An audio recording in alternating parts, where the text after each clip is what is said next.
উপরের থেকে শেখ কামাল, শেখ মুজিবের বড় ছেলে, তখন ক্যাপ্টেন কামাল, কিন্তু সে তার স্টেন গান না খেলে উপর থেকে গোলা ছুটতে ছুটতে নিচে দোতলা থেকে নিচে আসছে।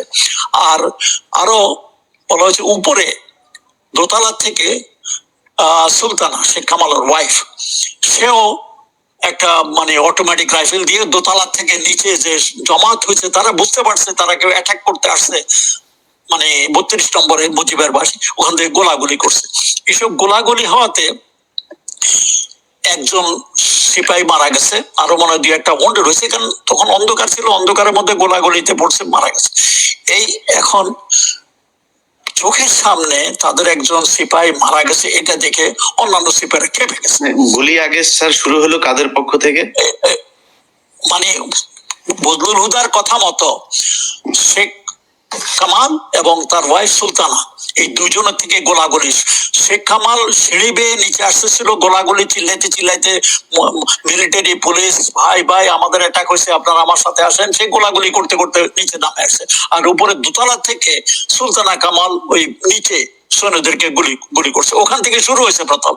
তারপরে যখন ওই দেখলো যে একটা ছেলে মানে উপরের দোতলার গুলিতে একটা সিপাহী মারা গেছে আর্টিলারির নিচে সামনে, অন্যরা খেপে গেছে।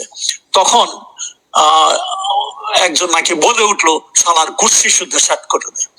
এই কথাটা কিন্তু পরবর্তী পর্যায়ে শেখ মুজিবের বাসার এক চাকর, সে লাফায় যায় পলায় অন্য জায়গাতে আশ্রয় নিয়েছে, সে ওটা স্বীকার করেছে যে গোলাগুলি শুরু হয়েছে মানে শেখ কামাল এবং সুলতানার তরফ থেকে উপরের থেকে, এবং ওই নিচে একজন লোক মারা গেছে, আরো হয়তো 2-1টা ওয়ান্ডেড হয়েছে। এইসব দেখে অন্যান্য সিপাহীরা খেপে গেছে, বলেছে শালার কুর্সি শুদ্ধ শেষ করে দেয়। এবং ওই পর্যায়ে ওই আমার করলো করে আসে ঘরে, মানে গেট ভেঙে ঢুকে গেছে। তো মিনওয়াইল হুদাও আসছে, এটা কিন্তু হুদা তখন অবস্থায় ওখানে ছিল না, তারা বলছে যে ঘরের ভিতরে না যেতে, কিন্তু তার কথা না শুনে সবাই এসব গোলাগুলি দেখে তারাও ভিতরে ঢুকে গেছে। তারপরে এই পর্যায়ে কিন্তু গোলাগুলি একটু বন্ধ হয়েছে। তারপরে হুদা আয়সা তার লোকজন নিয়ে আবার ভিতরে ঢুকলো। By that time I think Sheikh Kamal is dead. Sheikh কামালের সাথে হয়তো ইয়ে ছিল, শেখ নাসিরও ছিল সেদিন বাসায়, আরো কিছু পুলিশ 2-1জন ওখানে হয়তো মারা পড়তে পারে। আর হুদা তার কিছু সৈন্য সামন্ত নিয়ে উপরে গেছে। His duty was according to him to bring Sheikh Mujib down, এবং তার সাথে তার কথা মতো মেজর মহিউদ্দিনও ছিল, তারা উপরে। আর মিনওয়াইল শেখ মুজিবও তার ঘরের থেকে বাইরে আসলে হুদা, মহিউদ্দিন ওরা শেখ মুজিবকে নিচে নামায় আসতেছিলেন, সিঁড়ি বয়ে নিচের দিকে আসতেছিলেন। যে মুহূর্তে তারা সিঁড়ি বয়ে নিচে আসতেছিলেন, অমন সময় উপরে থেকে নাকি আবার গুলি গালা শুরু করছে। এই সময় শেখ জামাল, সেও ওই রুমে, শেখ জামাল এবং সুলতানা ও দুজনেই এলো পাতাড়ি গুলি গালা শুরু করছে। এক গুলিতে এই মুজিবের পেছনে ছিল একটা সিপাহী পড়ে গেছে, মানে ওয়ান্ডেড। আর গুলিগালা আওয়াজ শুনে মহিউদ্দিন এবং হুদা ওরা দুজনে ডাক, শেখ মুজিব তখনও দাঁড়ানো ছিল, এবং তারা ডাক করে বেঁচে গেছে গোলাগুলি শুরু করতে। আর এই গোলাগুলির আওয়াজে ওই গেটে দিয়ে বাই দ্যাট টাইম অন্যান্য লান্সারের লোকজন যারা আসছে তারাও মানে ঢুকে এসে একেবারে মানে পাগলের মতো হয়ে গেছে, তারা পাল্টা গুলি দিয়ে। এবং মুজিব উনি নিজে অনেক বড় লোক, লম্বা চড়া, আর গুলি ওই মুজিবের গায়ে লাগছে সবগুলো, নিচের থেকে গুলি করছে। And he fell down and streaming blood. এই হলো মানে হুদার। এই যে আমরা ওই যে মুহিত সম্ভবত এই যে মামলার আসামি, সেই ব্যক্তির বক্তব্য শুনি যে রাসেল এসেছে আমাকে বাঁচাও, সিনেমার মতো করে দৌড়ে এসেছে, তারপরে ওনার কোলে জড়িয়ে ধরেছে, উনি বলেছে না ওকে মেরো না। হ্যাঁ, তারপরে মানে এই যে সিনেমা নাটক, এগুলো এটা নাটক। তুমি চিন্তা করো ওই পরিস্থিতিতে কোন একটা বাচ্চা তার মাকে ছেড়ে আসবে, বা মাওকে এরকম 10 বছরের 9 বছরের বাচ্চাকে ছেড়ে দেবে? তার কোল থেকে টেনে হেসড়ে নিয়ে আসা হয়েছে মুহিতের কাছে। এগুলা কাহিনী বানানো হয়েছে, কাহিনীকে একটা নাটকীয় মোড় দেওয়ার জন্য। এগুলো একটা মানে চিন্তা করার বিষয়। কিন্তু ঠিক আছে, এক জায়গাতে থাকে, মাওকে ছেড়ে দেবে না স্যার, বাট স্যার অত ছোট বাচ্চাদেরকে মারতে হলো কেন, মানে ওদেরকে কেন মারলো? এটা কেন সেটা আমি পরে আসতেছি। কাহিনীতে বলা হয়েছে তাকে মারছে ওখান থেকে নিয়ে পয়েন্ট নাকি নাকি মারা হয়েছে, এগুলা কাহিনী বানানো হয়েছে, অত আমি জানি না, আমি ওখানে ছিলাম না, আমার মনে হলো যে এগুলো কাহিনী বানানো হয়েছে। তারপরে সবাই কিন্তু ওই একটা দোতলার একটা রুমের মধ্যে বন্ধ ছিল।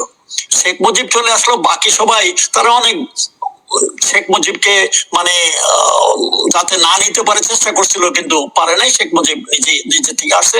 প্রথম তো সে খালি গায়ে আসছিল, তারপরে মনে হয় হুদা বলছিল যে আপনি জামা পরে আসেন, তারপরে তাকে পাঞ্জাবি দেওয়া হলো, পাঞ্জাবি পরা ছিল, তার তাম্বাকু সব দেওয়া হলো, ওখানে নিয়ে নিলো তাম্বাকু। মনে হয় ইয়ে হুদা মনে নিজেই পাইপ এবং তাম্বাকু নিলেন।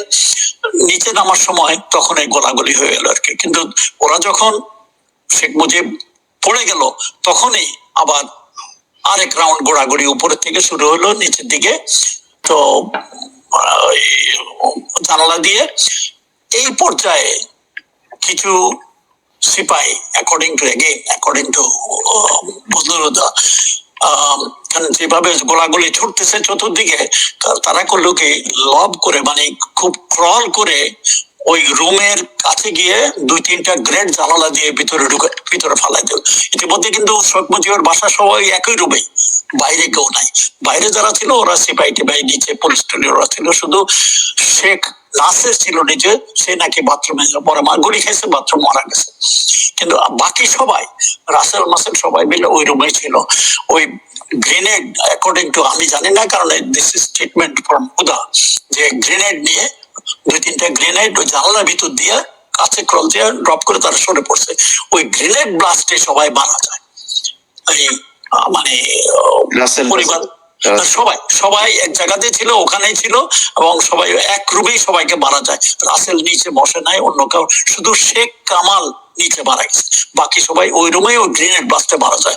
এখন মুজিবের মৃত্যুর পরে কোন ফরেন্সিক স্টেটমেন্ট নিছে কিনা জানি না, তারা কি গুলিতে মারা গেছে না গ্রেনেড ব্লাস্টে মারা গেছে এটা কেউ পরীক্ষা করে নাই।